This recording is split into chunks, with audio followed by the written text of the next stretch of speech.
Hey, hello, good morning.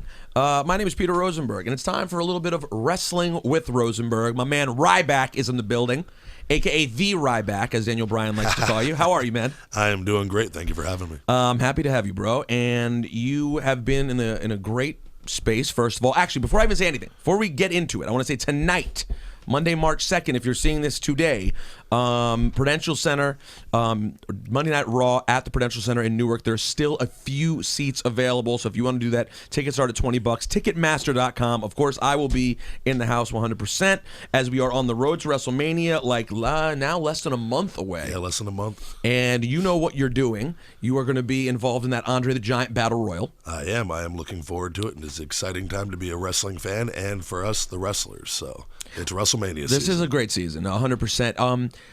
I am glad that you were in the Battle Royal versus being involved in what I would have seen to be a sort of random six-man tag. Yeah. At least that's where I thought. That's what I thought the options were. How do you feel about this versus had the six-man thing continued? I would have wanted to be in a singles match for WrestleMania, Of course. and given time, but the Andre the Giant Memorial Battle Royal, I will make the most of the situation, and it'll be a great time. Having the six-man, I also would have been in favor of over being in the Battle Royal, but sometimes we've done that. We've been there, done that. So it's gonna be a fun night regardless. Well, I think, and I mean, obviously we can only speculate, of course, but I would have to think that you're certainly in the top few people I would deem most likely to win the battle. One of the heavy favorites, I would say. Right? As of right now, but you never know. It's I'm sure we'll get a couple good randoms in the maybe day of.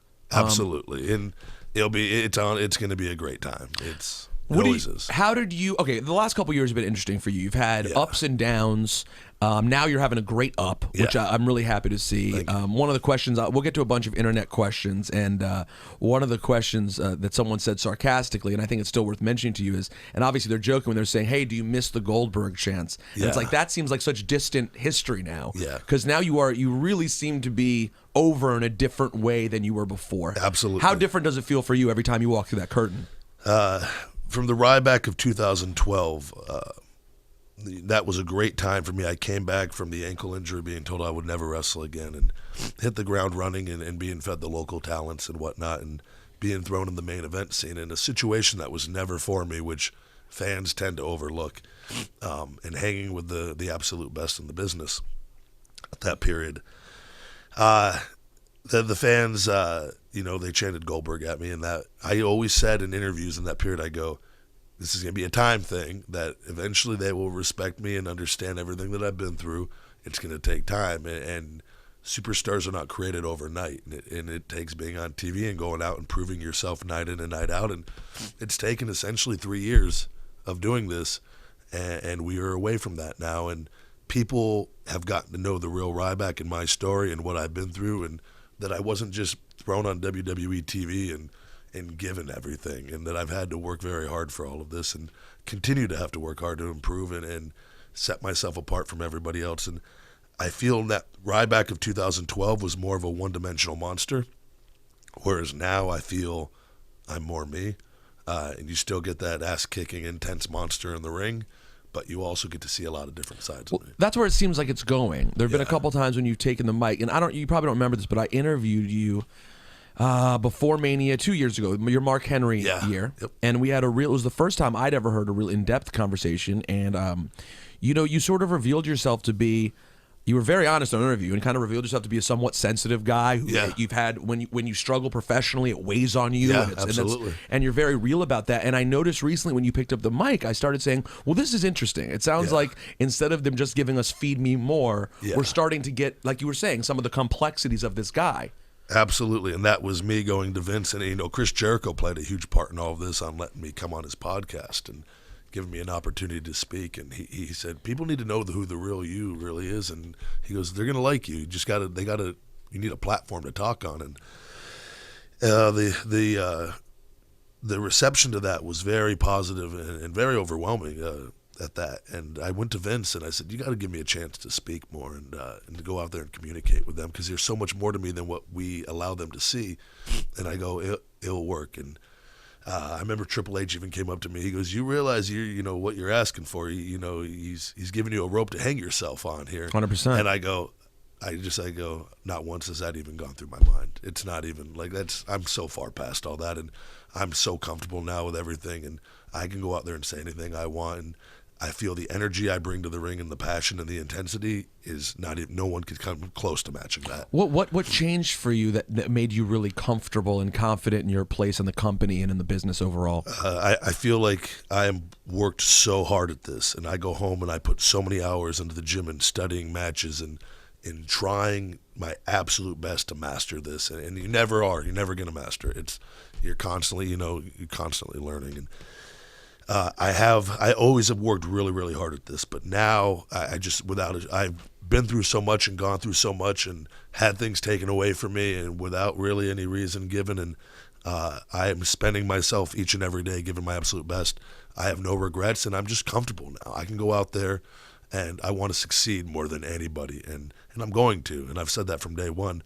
And it's just a matter of the people.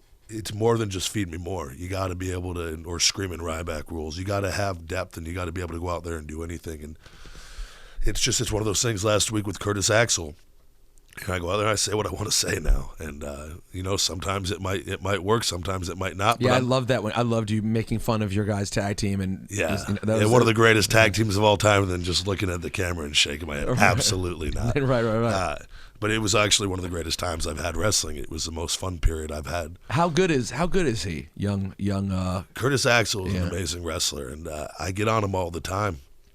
And you have not seen the best of him yet. I know it. He's such a natural talent, and like things I have to work really hard for, and like study matches and this and that to try to get my mind working, and he just comes to him naturally. Well, there's a thing I got to say. One of the things that I love about wrestling is the second and third generation guys. Yeah, they have him being a third. They just have a lot of them have that ability. It's so uncanny, man. They're raised around it from the beginning they're born, and it's embedded in them, and it's just one of those things. I've been a lifelong fan since I was 5 years old, but I wasn't around the business. No, you're still making it up. I wasn't hanging out in the back playing with Andre, when I was 5 years old, which I wish I could have been. But it's just, we have a lot of those guys, Bray Wyatt and Bo Dallas. They're all, it just comes so easy to them and stuff. And but I'm okay working for it. I love hard work, and it's really, satisfying to me. It's got to be interesting also when you talked about working hard in the different places you've had in your career, and you said we haven't seen the best from Curtis yet. You look at a guy like Tyson Kidd, who's without a doubt having the best time of his career, playing so far, and he still has a ways to go, but he's playing a really big part finally. Yeah. And who would have ever guessed that the way it would come about would be the way it has for him? Like kind of Natty became a star, and then he found more of a place, and now he's always been a great talent. Yeah, amazing in the ring from day one. I don't think that's ever been a question. But you just never know what that road's going to be. And obviously the main conversation that we've been having, I've been having tons on my my podcast, Cheap Heat on Grantland. We've been spending a lot of time talking about Roman Reigns, of course. Yeah.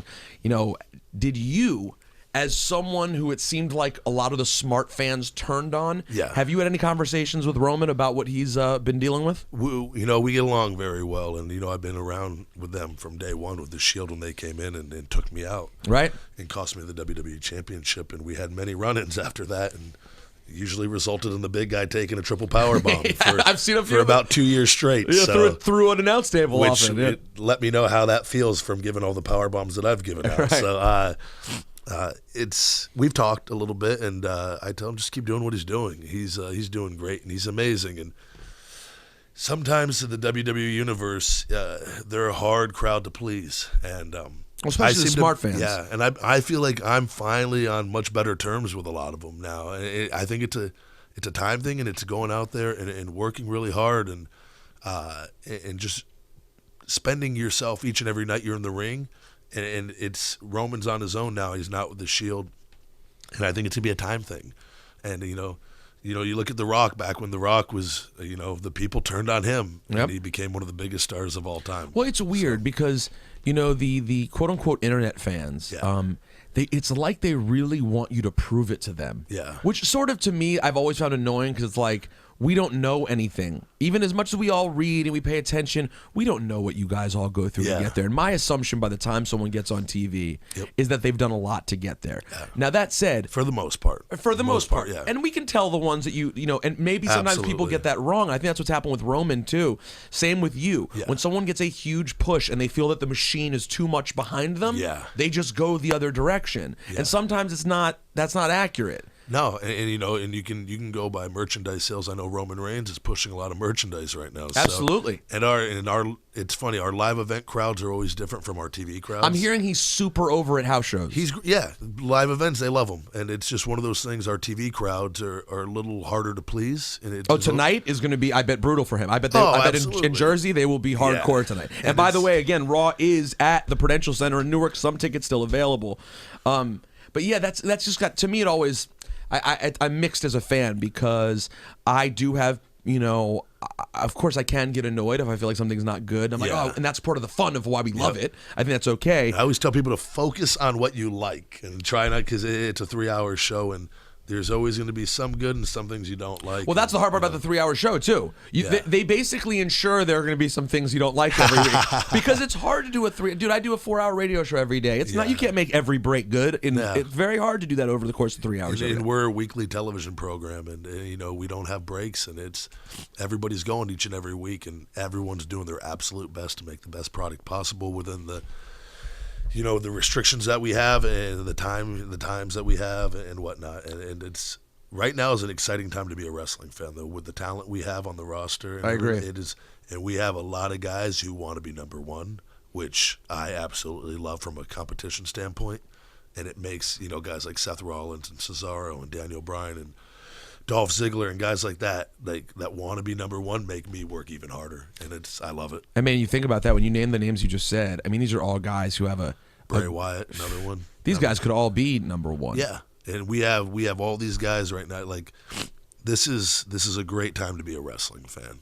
Do you think that, you know, John Cena has gone through a period now where it's crazy to say, we've almost become accustomed to him losing the big match, you know, for a little while, which is crazy to think about. Like, I was watching WrestleMania from 24 from Orlando. Yeah. And, like, that was a period where, like, every time he got in the ring, you're just like, oh, Cena's winning. It's kind of gone the other way now, and he's putting a lot of people over and doing, you know, because he doesn't really need to win ever. He's John Cena, for God's sake. Do you think there's still another part of John Cena's career in which he is winning all the time and running with the title a lot, or do you think this is sort of the John Cena we're going to have? No, I don't know. I don't know what the future holds. I don't know.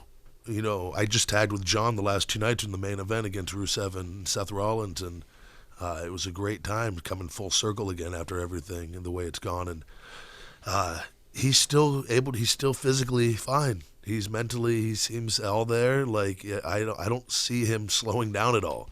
So I don't know, you know, John Cena set the bar so high on being the top WWE superstar, and I don't know, you know, what left is there for him to accomplish. I don't know, but it's like he's not slowing down, and it's like it motivates me even more. And it's cool to see that after all this and all the money and all the fame and glory, he still works just as hard as day one. So I think it's all up to what John wants, to be quite honest, and I think he's earned that at this point. I'm not totally the type to ask the salacious, obvious question. Yeah. But I'd be remiss if I sat with you and didn't ask. If you run into CM Punk tomorrow, what kind of conversation do you have? I guess it would depend where we ran into each other. Let's say, I guess he's not going to be backstage. But let's suppose they bring him back, which I know at this point seems like a far gone thing that to happen. However, we also know how Vince works. Yeah. If at one point it makes sense, he's coming back. I feel like at some point he probably will. If Brett came back, he could come back. Yeah. So if he shows up in that locker room, what's the conversation like between Ryback and CM Punk? I would leave that up to him. I mean, I'm not going to harp on the past or anything, and I know who and what I am, and everyone in WWE knows how I am, and for one guy to go and say the things he said, I don't get it. I don't understand it, but I'm not going to sit there and be negative about it, and I'm not scared of him or anything like that. So it's just... But it has to be a serious insult, though, to say that someone... Oh, absolutely. That's the opposite of what you're supposed to do. To make the claims that he made and to have the following that he has, it's... And part of it was a lot of the things he said in that, some of the things might have been true that he said, not about me, just in general. And then some things he went off on. And, like, I just think it's a personal thing he has against me. And I think it was a popularity thing back then and the way things went. And, he was really beat up during that time period wrestling me. So to sit there and say if he was really beat up and I gave him a regular body slam, but something happened, he got hurt. Like, and he blames it on me, but he was just really beat up during that time. Right. Which happens all the time with all of us. And he had a choice to take time off. He chose, because we take pride as wrestlers, going to make each and every city and each and every town and just, making the loops and not taking ourselves out of the game, essentially. We take pride in that and working through injuries and all that. And he took pride in all that. And I know he did, because I saw him back there and I've seen him. So to go the other route and say and blame and point the finger and all that, it's just, I don't agree with it, but it's just, it is what it is, and I don't think it did him any good. But I have no hatred for the man, and I wish him the best. And I think he's always, I will say, I've always given him credit that he's a guy, he was never like a body guy or anything like that, and he was told no from day one, he wasn't going to be anything. But he's like, I feel like he's hard-headed like me, and he's stubborn. When he sets his mind to something, he goes and does it. And I think he's going to go over to the UFC, and I think he's going to train really hard and do his absolute best. And I wish him the best in all of that, because hopefully he does come back, and then we can have some big money matchups. Oh, you sure could. Who do you think? Ronda Rousey, CM Punk. She just won it in 16 seconds. 14 again, seconds. right? 14 seconds. 14. She's Sorry, unbelievable. 16 was the other one. Yeah, she's unbelievable. I mean, yeah. I'm being 100% not dead at, not trolling. I don't think CM Punk can beat Ronda Rousey. Yeah, I don't know. That's listen.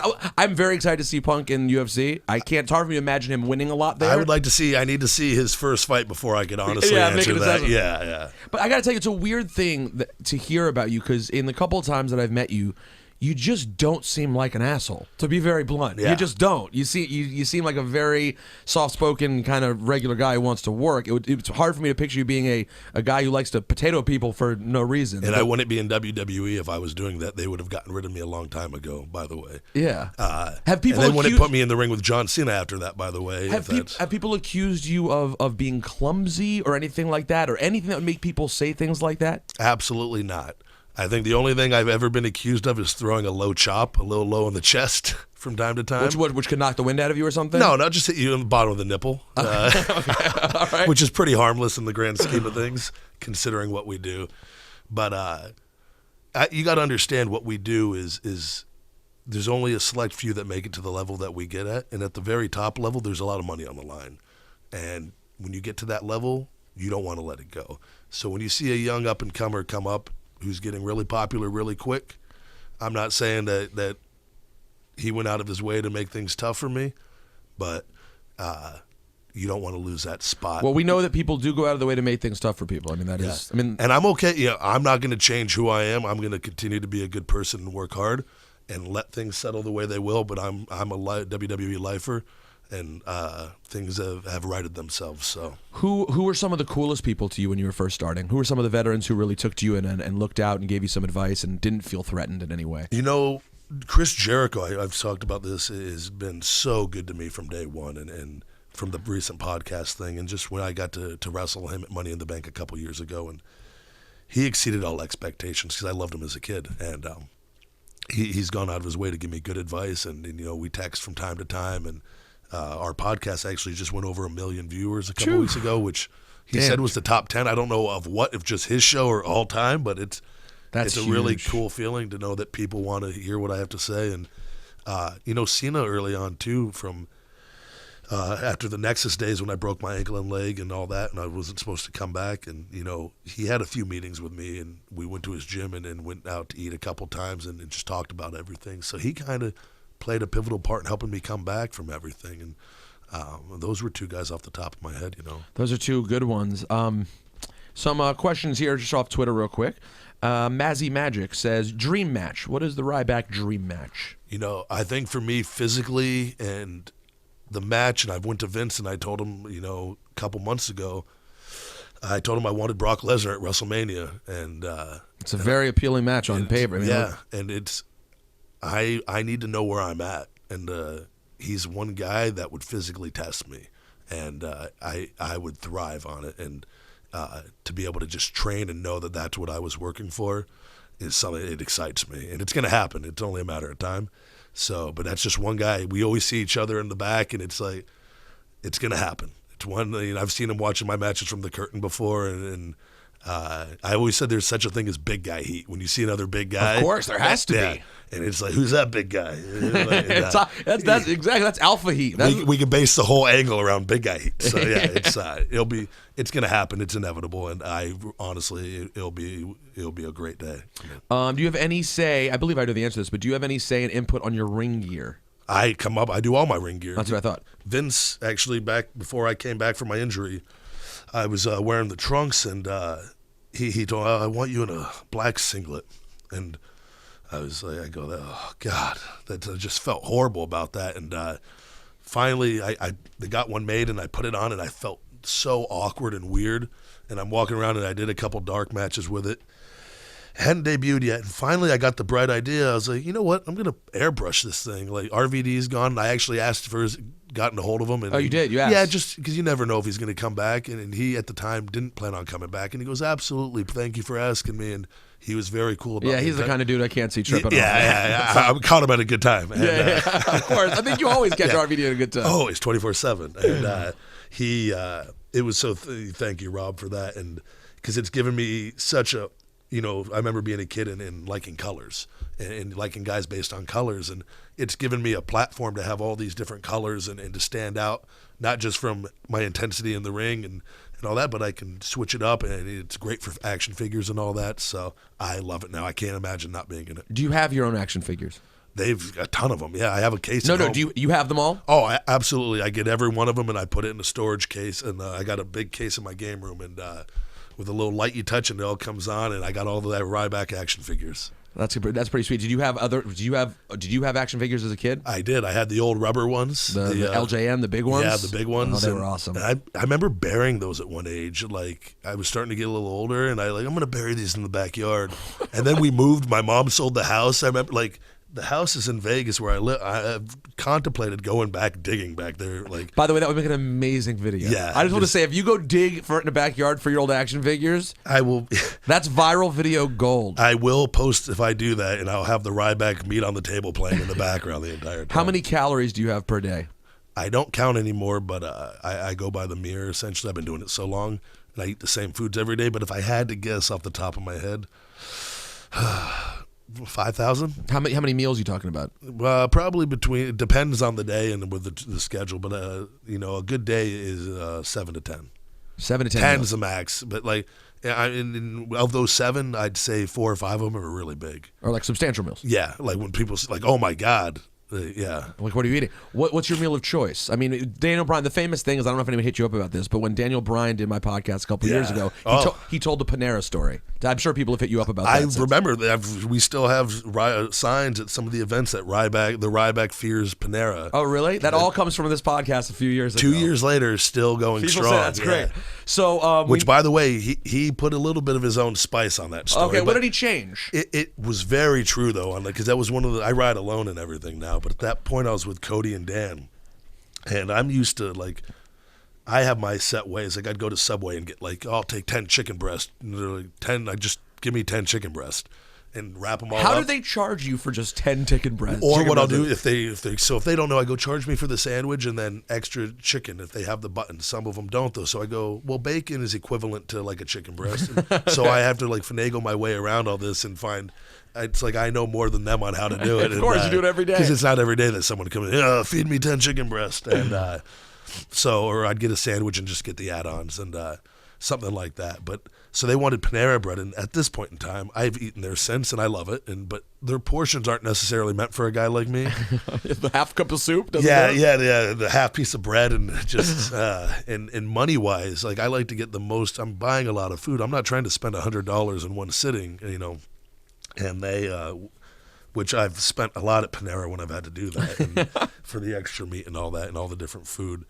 And they're basically, they're mostly a bread type place, and that's just, I'm not always trying to eat a bunch of bread either. But I remember going there, and they were like, "Oh, we'll help you order," and I go up there and I'm like looking, and I'm like, oh my God, there's so many different things, and everything has bread and this and then they just kind of drifted back, and then the lady's like, can I help you? And I go, 1 second. And like, now I'm starting to get mad because I look and then they're nowhere to be found, and I don't remember the exact details, but I just remember it went horrible, and I was so unhappy. And like, but then Dan and Cody are notorious for like putting their own twist on things, and at times just being flat out liars. But they'll usually find like a little bit of truth, and then they just turn it into something. So it's like it might be believable, but Cody definitely got that storytelling ability from his dad. Yeah, I'm sure. And stuff. And but yeah, the Panera story is always one of my favorites.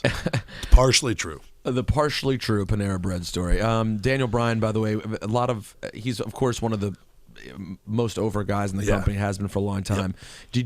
Did you see his story going this way? Were you confident that this is how it was going to go, or was not so sure? Dan is one of my favorite people in the WWE, and he's one of the guys that motivates me, and like he'll lecture me on things sometimes, and I listen to him because he knows what he's talking about, and he has a lot of life experience. And when he went through all that, I actually a couple years ago took a fall and it pinched a nerve in my neck also, and had a little bit of weakness in my left arm. Exact same thing that he was having. I went and got a neck traction thing and used it every day, and it reversed the symptoms, and I'm fine now. He, I guess, was just so busy and didn't get to really address it, and his style is much different than mine too, where of course he's constantly doing those flips and landing on his head sometimes, and it just got worse and worse to where, all that happened, and he wins the WWE championship at an all-time high, and then all the unfortunate things happened with him, with his father, and then Connor passing. Mm-hmm. And not knowing what the future was going to hold. And I remember just texting him a few times throughout all that, because I'd went through the ankle injury where I had this severe nerve damage, and 3 doctors told me I would never wrestle again. And it's really hard, I think, when you're in this lifestyle and at the level that he had reached, and to be so figured in, and then all of a sudden have to be pulled out of that and not be figured in, and then you don't know what's going on. And nerves are such a tricky thing. Having the nerve damage that I had, I lost function of my foot and leg, and no matter how much you try to willpower your way, or come on, try to get your leg to function, or your body to function, if something's wrong with your nerves and they're not firing, it's completely out of your control. Right. And it's such a weak and helpless feeling, and I really sympathized with him and everything that he went through with all that. But credit to him for just like keeping his head in the game, and with all the other unfortunate things that happened to him. Not once talking to him would you ever have known he went through any of that. He doesn't bring it up. He doesn't talk about it. And he's a positive guy for the most part, and like a pleasure to be around. And I am truly happy for his success, and he will be WWE champion once again. Oh, yeah, absolutely. Last question, were you nervous when you went to talk to Vince and tell him you want to get the mic more and you want your opportunity? No, not at all. It's one of those, it took time to build that relationship and being comfortable, and it's one of those things. I just know all the work that I put into this, and I continue to put into this, and I know that I'm able to go out there and captivate the WWE audience. And you're not always going to win everybody's approval, but I'm just at a point where like I'm not afraid to strike out, and it's like, because I'm not gonna. I want pressure, and I want to be put in positions to succeed. And to do that, you need to have an opportunity. Of course. And if you don't, like I always said, if you don't ask, you're not going to get it. And you got to sometimes speak up and say what you want. And me and Vince, I've learned to just got to talk to him. He's a regular person. He's a human being. He loves hard work and dedication. That's how he's built his entire empire, and through passion and intensity.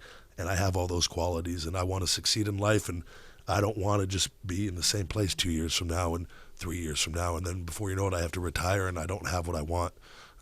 And so I got to go out and take it. And I'm going to find one way or another to do that. And credit to Vince I was in there for like 40 minutes one day, and there was a long line out the door of writers and everyone, and it was the greatest. Do you have to wait on line behind writers if you come in there and you want to talk to Vince, or do you At jump that the point, line? I was at a point. No, you were waiting on line. I was first in line. Oh, you were first in line. Yeah, okay. I made sure I was first in line, Right. And it was a conversation we needed to have, and we had many over the past year when things, the Ryback stuff, and it was a very frustrating time. It was very humbling. I told him this. It's very humbling to not have a TV entrance and just be out there and to come out and be used in a role when you're so much better than that.